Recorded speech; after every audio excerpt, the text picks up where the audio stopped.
ओम काली काली महाकाली कालिके परमेश्वरी सर्वानंद करी देवी नारायणी नमस्तुते। ओम ह्रीं क्लीं छीं ह्रीं प्रीं प्रीं ह्रीं ओम ह्रीं क्लीं छीं ह्रीं प्रीं प्रीं ह्रीं। सभी लोगों को जय श्री राम, जय हनुमान जी महाराज की, जय गायत्री माता की, जय वेद माता की।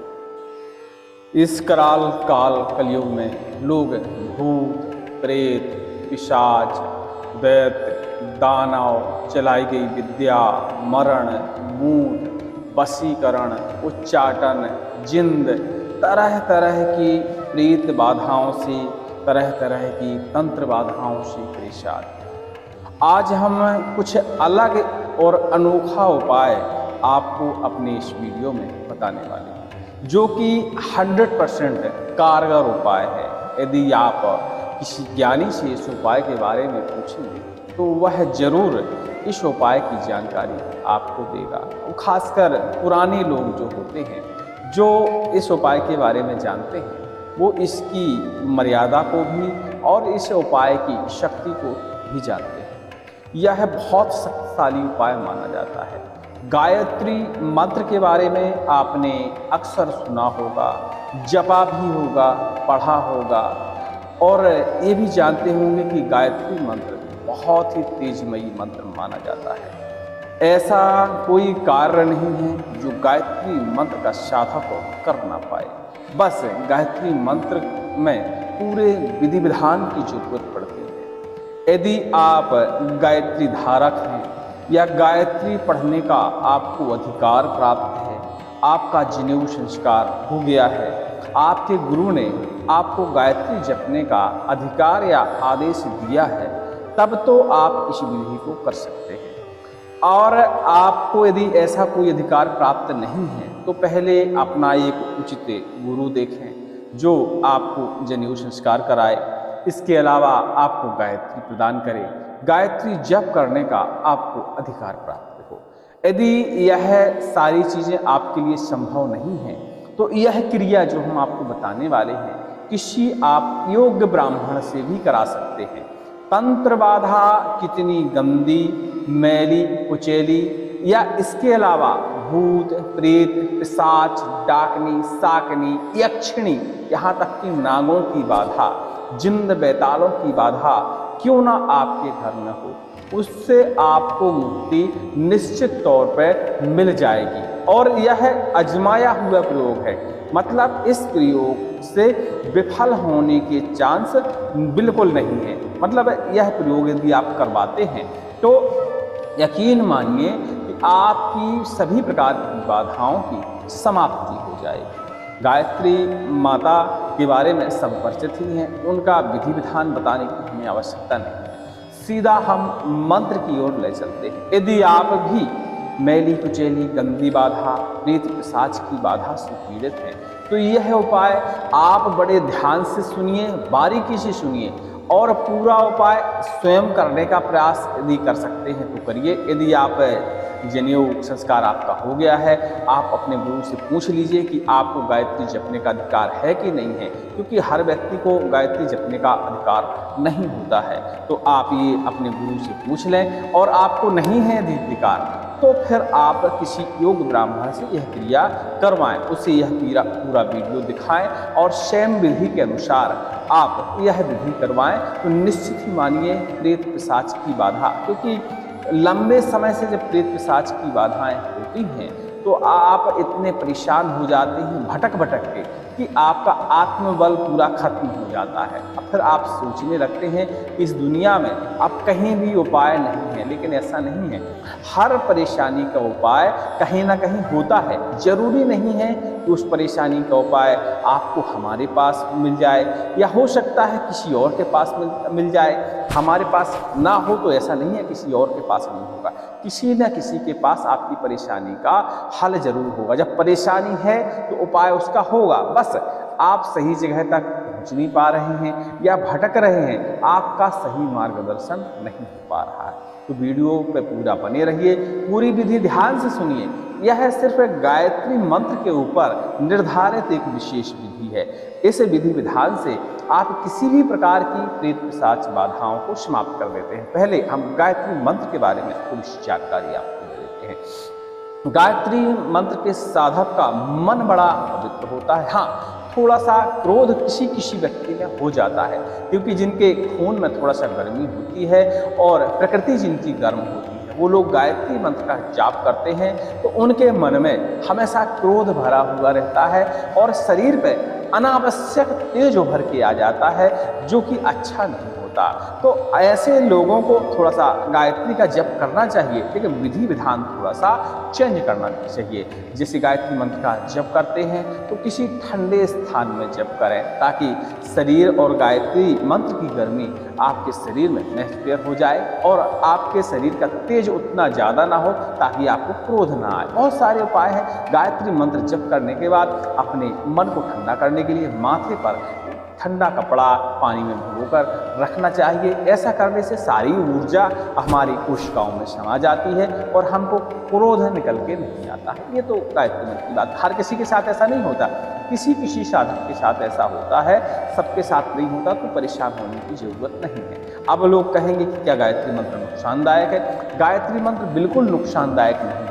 गायत्री मंत्र का जब आप जाप करते हैं, आपकी पैरों से लेके मस्तक तक की हर कोशिका एक्टिवेट होती है, हर कोशिका को ऊर्जा मिलती है, जिससे ऐसे ऐसे असाध्य रोग हैं जो अपने आप ही स्वतः ही ठीक होने लगते हैं, क्योंकि डेड कोशिकाएं शरीर से नष्ट होकर किसी न किसी मार्ग से बाहर निकलने लगती हैं और नई कोशिकाओं का शरीर में निर्माण होने लगता है।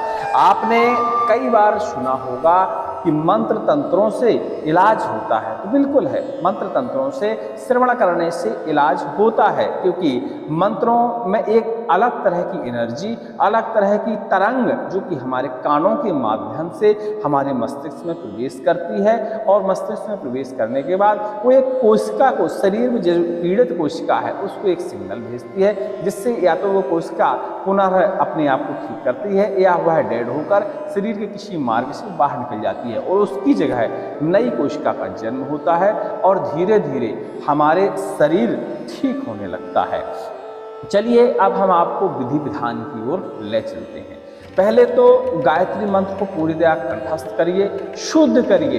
गायत्री मंत्र में कहीं भी अशुद्धि नहीं होनी चाहिए। इसके बाद आप थोड़ी सी सामग्री की व्यवस्था करिए। यदि आप किसी ब्राह्मण से करवाने जा रहे हैं यह विधि, तो बहुत अच्छी बात है, ब्राह्मणों को सामग्री की जानकारी अच्छे से होती है, तो वह अपने स्तर से सामग्रियों का इंतजाम करने का आपको आदेश दे सकता है, तो आप उन सामग्रियों का इंतजाम कर लीजिए। वैसे हम आपको बता दें कि कौन कौन सी सामग्री की आपको आवश्यकता होती है। तो क्षीर युक्त, क्षीर वाले पौधों की संविदा की व्यवस्था करनी है और उसके पत्तों की भी व्यवस्था करनी है। उदाहरण के लिए पीपल की पत्तियों की, पीपल की संविदा यानी लकड़ी हवन के लिए आपको व्यवस्था करनी है, या बरगद का भी आप उपयोग कर सकते हैं। पलाश भी एक क्षीर युक्त पौधा माना जाता है, पलाश की भी लकड़ी और उसके पत्तों की आप व्यवस्था कर सकते हैं। संविदा थोड़ा ज़्यादा कर लीजिए, पत्ते 2-4 छठों भी आप व्यवस्था करेंगे तो चलेगा। इसके अलावा कुछ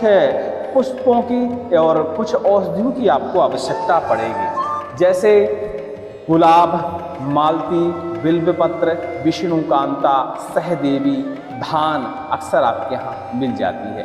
तिल, सरसों और बरगद या पीपल के पत्तों की आवश्यकता आपको पड़ेगी। ये इतनी सामग्री चाहिए। एक त्रिशूल की आवश्यकता पड़ेगी जो कि शुद्ध लोहे का होना चाहिए। वेदी बनाने के लिए बालू की आवश्यकता पड़ेगी, तो आप बालू की भी व्यवस्था आप कर सकते हैं। इसके अलावा पंचगव्य, पंचगव्य के बारे में आप सभी कोई जानते हैं, तो आप उसकी व्यवस्था आप कर लीजिएगा। तो सर्वप्रथम स्नान ध्यान करके, शरीर को ठंडा करके, मस्तिष्क को ठंडा करके अपने माथे पर तिलक धारण करें। तिलक धारण करने के बाद स्वयं अपने आप को तिलक धारण करें और कोशिश करें कि गायत्री मंत्र पढ़ते हुए ही अपने माथे पर श्वेत रंग का तिलक आप धारण करें। कंठ में धारण करें और मस्तिष्क में धारण करें, हृदय में धारण करें, अपने कवच में और सभी जगह जो जो तिलक लगाने लायक स्थान होते हैं नाभि में, ऐसी जगह आप तिलक का इस्तेमाल करें गायत्री मंत्र को पढ़ते हुए।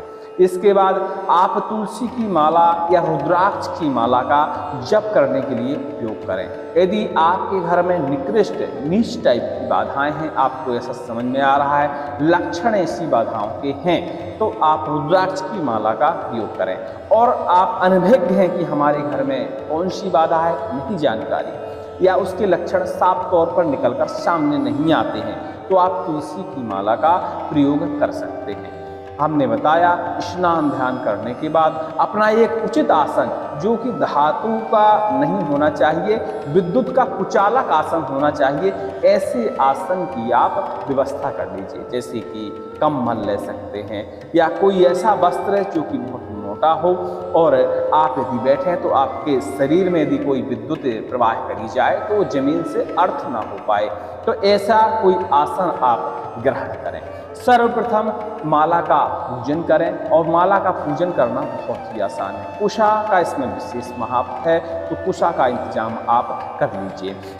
तो शुद्ध जल के साथ माला का स्नान कराइए कुशा के सहारे, उसका तिलक करिए, पूजन करिए, धूप दीप नैवेद्य इत्यादि सारी चीज़ें अर्पण करने के बाद माला को आप जप के लिए उपयोग कर सकते हैं। अपने कुल देवी देवताओं का, इष्टों का, जो भी आपके नॉलेज में हो, यदि नहीं है तो अंदाज से कि हमारे जो भी इष्ट हों, जो भी कुल देवी देवता हों, जो भी पितृ इस धरती पर हों या जो भी पितृ स्वर्गलोक में हों, ऐसे सभी की आप अपने अनुसार श्रद्धा अनुसार पूजा कर सकते हैं। स्नान ध्यान ये सारी चीज़ें, धूप दीप नैवेद्य ये सारी चीज़ें सबको आप अर्पण करिए। इसके बाद आप सूर्य भगवान को कतई न भूलें। बाहर सूर्य का जब प्रकाश हो तो दोनों हाथ में जल पकड़ें किसी पात्र में और भगवान सूर्य को जल अर्पण करें। अब ये भी ध्यान देने वाली बात है कि जब सूर्य भगवान को आप जल अर्पण करें तो उनके जो जल नीचे जमीन में गिरता है उसके छींटे आपके पैर पे नहीं लौट के आने चाहिए। इस बात का भी आपको विशेष ध्यान देना है। छोटी छोटी बातें हैं, यदि आप ध्यान देंगे तो सारी विधि आप अच्छे से समझ जाएंगे और आप करने के लायक हैं। तो इस विधि को कर आप सभी प्रकार की बाधाओं से मुक्ति पा सकते हैं। जरूरी नहीं है कि प्रेत पिशाच की बाधा हो तभी आप इस विधि को करें। ग्रह नक्षत्रों का भी कुप्रभाव इस बाधा से समाप्त हो जाता है। तो आप सभी प्रकार की बाधाओं को समाप्त करने के लिए इस विधि को अपना सकते हैं। तो सूर्य भगवान को जब आप जल दें तो आप किसी ऐसे ऊंचे स्थान पर खड़े हों ताकि जल जब जमीन में गिरे तो उसके छींटे आपके पैरों पर नहीं आने चाहिए। अब जल अर्पण करने के बाद पुनः अपने आसन पर बैठ जाएं, माला उठाएं। सर्वप्रथम गायत्री मंत्र का आप ऐसा जाप करें कि आपका 1000 जाप संख्या पूरी हो। तो माला के सहारे कर सकते हैं जाप आप, तो कोशिश करिए कि आप 10 माला जाप कर लीजिए तो आपकी 1000 की संख्या पूरी हो जाएगी। इसके बाद पंचगव्य की आपको व्यवस्था करनी है। और जब आप जाप करेंगे तो जाप करने के बाद प्रति माला, जैसे अब आपको 10 माला जाप करनी है तो एक माला जैसे समाप्त होती है, पंचगव्य किसी ऐसे पात्र में आप पास रखें जिसको आप अपने हाथ में उठा पाएं। तो उस पंचगव्य में जब एक माला की आपकी समाप्ति हो तो पंचगव्य में आप गायत्री मंत्र, एक एक्स्ट्रा गायत्री मंत्र बोलकर उस पंचगव्य में फूंक लगाते जाएं और गायत्री माता का ध्यान करते जाएं। ऐसा आपको 10 बार करना है तो उसमें भी 1000 जप हो जाएगा आपका पूरा, और 1000 बार आपका पंचगव्य अभिमंत्रित हो जाएगा। जब आपका यह जप संपन्न हो जाए तो अपने घर में या अपने घर में तो सदस्य होते ही हैं, तो किसी सदस्य के सहारे से आपको भी आसन से नहीं उठना है। उस पंचगव्य को, कुशा और पंचगव्य अपने परिवार के सदस्य को पकड़ा देना है और सारे घर में हर कोनों में, बिस्तर में, किचन में, यहाँ तक कि बाथरूम में भी उस कुशा के सहारे पंचगव्य का छिड़काव करवाना है अपने घर में। और छिड़काव करते समय जितने बार भी कुशा आप पात्र में डुबोएं उतने बार गायत्री मंत्र का जाप जरूर करते जाएं। और गायत्री मंत्र बहुत आसान होता है, चलिए एक बार आप श्रवण कर लीजिए। ओम भूर्भुवः स्वः तत्सवितुर्वरेण्यं भर्गो देवस्य धीमहि धियो यो पुनः प्रचोदयात्। इस तरह गायत्री मंत्र है। शुद्धता के लिए आप इंटरनेट पर सर्च कर लीजिएगा और गायत्री मंत्र बहुत ही आसानी से आपको मिल जाएगा, क्योंकि मेरे बोलने से हो सकता है आपको स्वर समझ में ना आए, तो आप देख लीजिएगा, गायत्री मंत्र शुद्ध ही पढ़िएगा। तो कुशा से पंचगव्य को पूरे घर में आपको प्रेक्षण करवाना है। इसके बाद आपको वेदी बनानी है। अपने घर के आंगन में आप बना सकते हैं, अपने पूजा स्थान में भी सामने आप बना सकते हैं, जो कि शुद्ध बालू की वेदी होनी चाहिए। तो बढ़िया से नीचे आप बालू बिछा दीजिए। चारों चौकोर वेदी बनाना है, तो आप चारों कोनों को बराबर कर लीजिए। मतलब इधर से सारे कोने आपस में बराबर होनी चाहिए। 4 कोने की वेदी होती है, ऐसे करके ये कोना नाप लीजिए। सभी कोने एकदम बराबर होने चाहिए, ऊंचे नीचे नहीं होनी चाहिए। लंबाई चौड़ाई मतलब उनकी समान होनी चाहिए। इस तरह की आप वेदी बना लीजिए। सामने पूरब दिशा की ओर जो त्रिशूल हमने आपको बताया था कि शुद्ध लोहे का होना चाहिए, तो वहाँ कोई आप पात्र रख लीजिए। गायत्री मंत्र 11 बार पढ़ते हुए त्रिशूल को अपने पूरे घर के सामने दरवाजे पे उतरवा कर इस तरह, और उस त्रिशूल को उस वेदी के सामने आप किसी पात्र में या मिट्टी में या जो भी जमीन हो, आंगन हो, कच्ची जगह हो, तो वहाँ आप उसको लगा दीजिए। नहीं तो आप वहाँ कोई पात्र रखकर उसमें भी लगा सकते हैं। त्रिशूल का साइज आप देख लीजिए कि इतना बड़ा ना हो कि वो गिर जाए, तो छोटा साइज का आप त्रिशूल बनवाइएगा। और त्रिशूल तो आपको पता ही है कैसे बनता है, बड़ी आसानी से लोहार के यहाँ आपका त्रिशूल बन जाएगा। अब त्रिशूल गाड़ते समय भी ध्यान देना है कि उस समय जब त्रिशूल आप जमीन में गाड़ें, स्पर्श कराएं, उस समय भी आपको गायत्री मंत्र का कम से कम 11 बार जपना है। इसमें समय जरूर लगने वाला है, लेकिन इसकी विधि से निश्चित मानिए किसी भी प्रकार की प्रेत पिशाच की बाधा हो, किसी भी प्रकार की मैली कुचैली बाधा हो, उसका समापन निश्चित तौर से हो ही जाएगा। आपको इधर उधर भटकने की आवश्यकता बिल्कुल नहीं पड़ेगी। अब त्रिशूल लगाने के बाद आप एक और चीज का ध्यान दें कि आपको 5 नदियों का जल भी आपको इकट्ठा करना है। जैसे गंगा, जमुना, आपके गांव क्षेत्र में भी कोई नदी होगी, नर्मदा होगी, बहुत सारी नदियां हैं, तो 5 अलग अलग नदियों का जल भी आपको व्यवस्थित करना है। पूजा पाठ की दुकान में आप जाएंगे, पंचजल नाम से आपको 5 नदियों का अलग अलग जगह का जल आपको मिल जाएगा। 5 जल का एकत्रीकरण करिए। एक तांबे का कलश या अष्टधातु का कलश या कांसे का कलश आप सामने रख सकते हैं, उसमें उस जल को डाल दीजिए और साधारण जल मिलाकर उस जल को आप फुल कर लीजिए। अब उस जल के पात्र में आपको गुलाब, मालती, बिल्वपत्र, विष्णुकांता निश्चित तौर पर, सहदेवी, थोड़ी सी धान, थोड़ा सा तिल, सरसों और इसके अलावा दूध वाले वृक्ष के पत्ते, तो आप बरगद या पीपल का पत्ता उसमें उपयोग कर सकते हैं, उसके अंदर आपको डाल देना है। साथ में कुशा का थोड़ा सा चूर्ण भी उसके अंदर आपको डाल देना है और सामने रख दीजिए। उसके ऊपर किसी पात्र का ढक्कन आप लगा दीजिए। अब इसके बाद 1000 बार और आपको गायत्री मंत्र का जाप करना है और उस कलश पे हाथ रखते जाना है प्रतिमाला के बाद, और उसमें ये मानना है कि उस गायत्री मंत्र की जो ऊर्जा है, जो आप जाप कर रहे हैं, ऐसा मन में आभास करना है वो उस कलश में प्रवाहित हो रही है।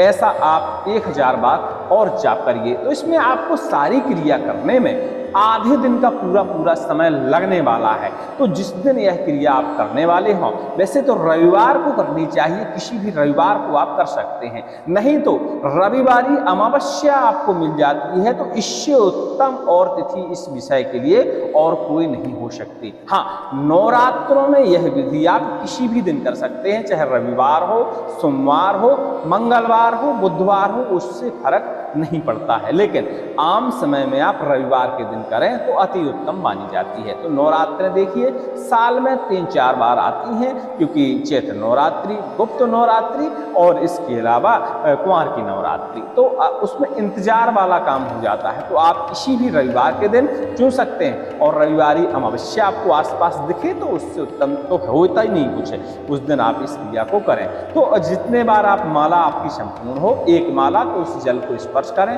और आभास करें कि उसे गायत्री मंत्र की जो ऊर्जा आ रही है वो उस कलश में समाहित हो रही है। इस तरह गायत्री मंत्र का आप जाप करते रहें। अब आपकी जाप जब संपूर्ण हो जाए तो इसके बाद उसी जल से उस वेदी को स्नान कराएं हकुशा के सहारे और अपना पूजन करें वेदी का विधि विधान से, स्नान ध्यान, और इसके बाद तिलक, पुष्प, फूलमाला, धूप, दीप, नैवेद्य सारी चीजें वेदी का करने के बाद उसमें आप संविदा डालें।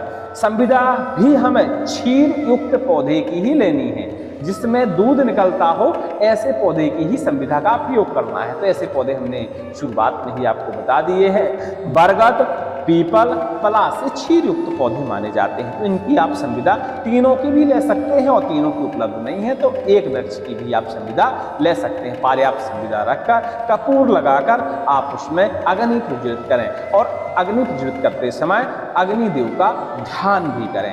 यदि आपको कोई मंत्र या पंचोपचार नहीं आता है तो आप गायत्री मंत्र का ही जाप कर अग्नि प्रज्वलित कर सकते हैं। इसके बाद आप अपनी माला को अपनी गौमुखी में रख दीजिए, और यदि आपके पास आपने किसी ब्राह्मण को बुलवाया है तो बहुत अच्छी बात है, और ब्राह्मण को बुलाना ही चाहिए इस क्रिया में। तो ब्राह्मण को आप आसन दे दीजिए, उससे पंचोपचार के साथ पूजन करने में आसानी हो जाती है, क्योंकि हम जब बिना पंचोपचार के पूजन करते हैं तो कहीं ना कहीं चूक हो जाती है। तो पंडितों को ध्यान रहता है कि किस विधि के बाद अक्षत चढ़ाना है, कब पुष्प चढ़ाना है, पंचोपचार से वो कराते रहते हैं, तो उनको पूरा अनुभव होता है। अब इसमें अलग से कोई विधि विधान नहीं है, जो नित्य क्रिया में पंडित लोग पूजा कराते हैं उसी विधि विधान से आपको वेदी की, देवी देवताओं की, कुलिष्टों की, सभी की पूजन करवा देनी है। इसके बाद वेदी में आपको आहुतियाँ डलवाना है।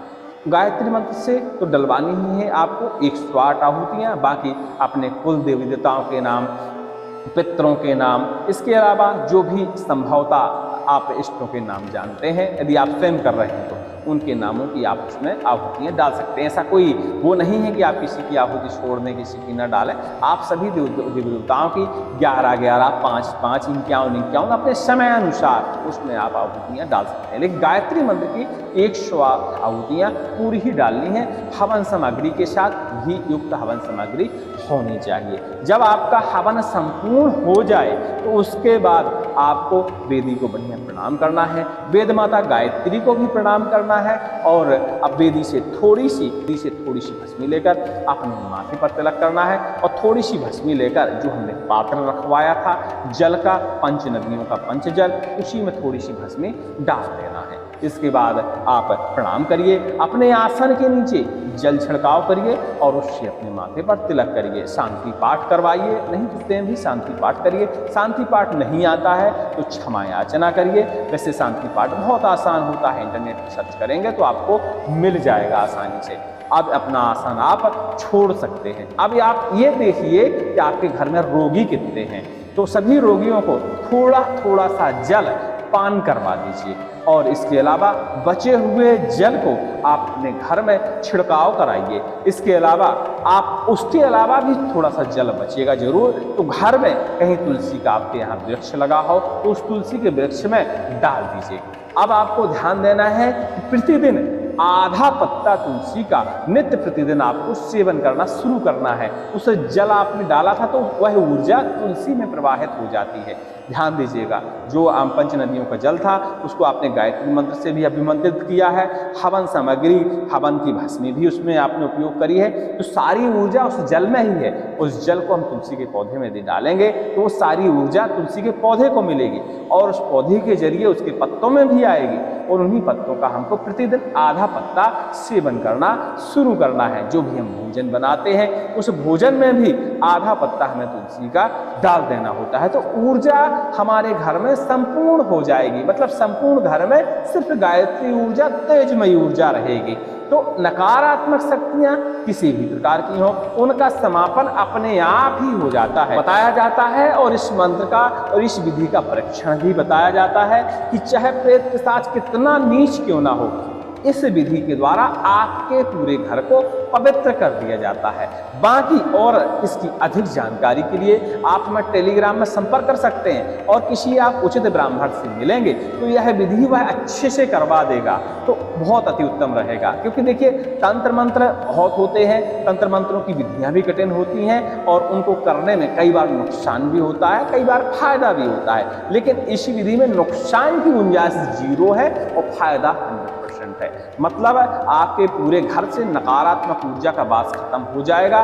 ग्रहों की शांति भी इस मंत्र के द्वारा और इस विधि के द्वारा हो जाती है। और इसके अलावा आप निश्चित मानिए कि धीरे धीरे असाध्य रोग आपके ठीक होना शुरू हो जाएंगे। यदि ग्रह नक्षत्रों के प्रभाव के कारण घर में रोग हो रहे हैं, धन आगमन के रास्ते रुके पड़े हैं, उन सब में एक ऐसा झटका लगेगा कि सारी चीजें अपने आप सुचारू रूप से चलना शुरू हो जाएंगी।